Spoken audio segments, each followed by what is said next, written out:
beberapa permasalahan dalam masalah solat Jumaat yang boleh kita mengambil faedah. Saya ambil daripada kitab Safinatun Najah. Jika seorang memberi salam ketika masuk ke masjid sedang khatib sedang berkhutbah,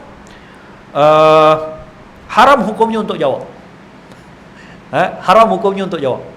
Mengikut satu qaul qadim mazhab Syafi'i haram, tetapi pendapat lain juga mengatakan sunat untuk menjawab dengan isyarat. Tak boleh jawab dengan ucapan. Jangan pula kita masuk masjid bagi salam ketika khutbah. Jawabnya haram. Kita jangan jawab. Kalaupun orang bagi salam, kita tunjukkan isyarat dengan macam ni. Orang bagi salam, Assalamualaikum warahmatullahi wabarakatuh. Tak tahu dia pun ingat apa agaknya. Jadi kita pun tunjuk isyarat macam ni, jangan jawab salam tu. Okey?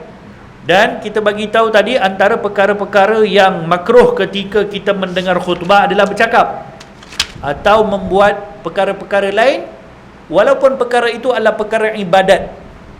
Contoh, orang jadi baik sangat, dia pegang tasbih zikir waktu solat khutbah. Makruh hukum dia. Dia tak dapat pahala sembahyang Jumaat.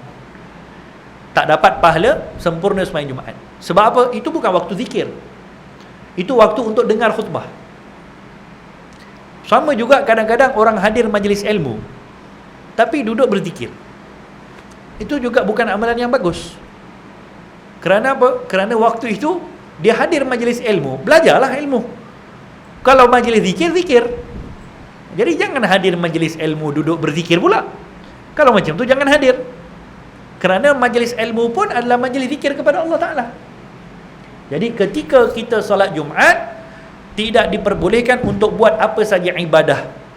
Sama ada ibadah itu baca Quran atau apa pun, yang perlu dibuat waktu itu hanya satu saja, iaitu mendengar khutbah. Jadi tak boleh berzikir, tak boleh ucap alhamdulillah, subhanallah, alhamdulillah, ataupun semua pun tak boleh. Yang disunatkan waktu itu kepadanya hanya tuntutan untuk mendengar khutbah. Tiba-tiba dia bersin pula. Ya? Dia bersin, boleh tak diucap alhamdulillah? Boleh. Atau boleh? Atau kawan sebelah bersin, kita yang dengarkan sunat untuk mengucapkan yarhamukallah. Waktu kita sedang mendengar khutbah, boleh tak kita ucap yarhamukallah? Boleh. Itu dalam kes-kes yang seperti itu boleh. Kalau kita bersin boleh. Kemudian antara perkara-perkara sunat yang dilakukan oleh imam atau khatib ketika berkhutbah, berkhutbah di atas mimbar yang tinggi. Jadi sunat hukumnya khutbah atas mimbar. Tapi kalau tak ada mimbar, boleh tak? Sah tak khutbah? Sah je. Kerana adanya mimbar ini sunat hukumnya. Kemudian dalam kitab-kitab fiqh disebutkan tentang masalah mimbar pula. Binaan mimbar tu afdalnya macam mana? Mimbar tu duduk di mana? Mimbar ni dia kena duduk sebelah kiri mihrab. Ini namanya mihrab. Ini mihrab. So mimbar afdalnya duduk sebelah kiri mihrab. Ini pendapat mu'tamad dalam mazhab Syafi'i. Ada masjid kadang-kadang mimbar dia duduk atas. Itu khilafus sunnah, melawan sunnat. Ada masjid macam tu. Tu sebab tu kalau buat masjid pun kena ada ilmu. Bukan ilmu kontraktor saja kena ada buat masjid. Ilmu fiqh pun kena ada juga. Tanya dengan orang-orang alim dulu. Nak buat masjid macam mana? Afdal kena ada pintu keluar di saf depan. Ni semua perkara-perkara yang disunatkan pada bangunan masjid. Kemudian mimbar tu dibuat di mana, letak di mana.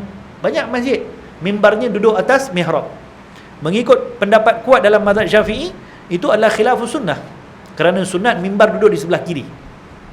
Ya. Kemudian antara perkara yang disunatkan ketika khatib khutbah Jumaat adalah menghadap jemaah dan mengucapkan salam ketika berada di atas mimbar. Jadi dia waktu itu sunat kepadanya khutbah tadi sepanjang khutbah menghadap kepada makmum. Kemudian tangan kiri dia pegang tongkat. Jadi pegang tongkat pada tangan kiri. Dia punya kayu tu, kayu pula dah, apa nama dipanggil? Tongkat lah kan? Tongkat tu dipegang pada tangan kiri. Itu yang afdal.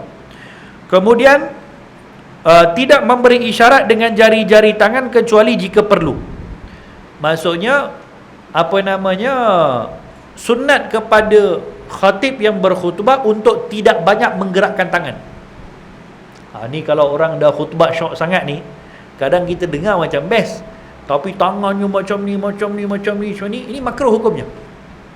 Makruh untuk menggerakkan tangan banyak kali ketika khutbah, kecuali 1-2 kali. Ni ilmu-ilmu yang kena ada. Kemudian tidak terlalu kerap menoleh ke kanan dan ke kiri. Maksudnya bukan menoleh ke kanan ke kiri tengok makmum, tengok jemaah, tapi tengok apa-apa benda-benda yang tak ada faedah. Jadi disunatkan kepada khatib tadi sepanjang khutbah tadi untuk melihat ke arah makmum. Kemudian tidak tergesa-gesa di dalam berkhutbah, dan mengakhiri khutbah kedua dengan istighfar, astaghfirullahu li walakum. Ini kena ada. Kenapa disunatkan untuk pegang tongkat? Antara hikmahnya ialah agama ini telah tertegak juga dengan bantuan senjata. Pegang tongkat tu nak bagi tahu agama ini bukan agama yang boleh dipermain-mainkan oleh sesiapa. Ini bukan agama yang lembek, agama Islam ni. Agama Islam ni agama yang kuat, pernah mengguncang dunia satu ketika dahulu. Jadi sebab tu kita pegang pegang tongkat. Jadi pegang tongkat ni ada hikmahnya, supaya nak bagi tahu kekuatan yang ada pada agama kita. Sebab itu tajuk khutbah Jumaat tu kena sesuai macam tu. Tak kenalah pegang tongkat nak tunjukkan agama ni agama yang kuat. Tiba-tiba cerita tentang pasar malam ke, cerita tentang marilah jaga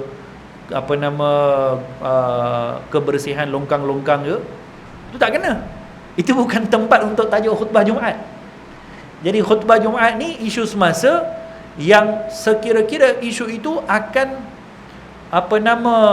membangkitkan atau melambangkan kepada kekuatan Islam dari apa segi-segi pun yang ada. Sama ada dari segi kekuatan iman, sama ada dari segi kekuatan syariat, atau apa saja. Hubbun Nabi yang ceritakan tentang perlunya masyarakat untuk menanamkan perasaan mencintai Rasulullah, bagaimana agama ini kuat dengan perasaan cinta kepada Nabi, dan apa-apa perkara-perkara. Sebab tu pemilihan tajuk khutbah ni pun adalah satu perkara yang perlu diambil perhatian. Okey.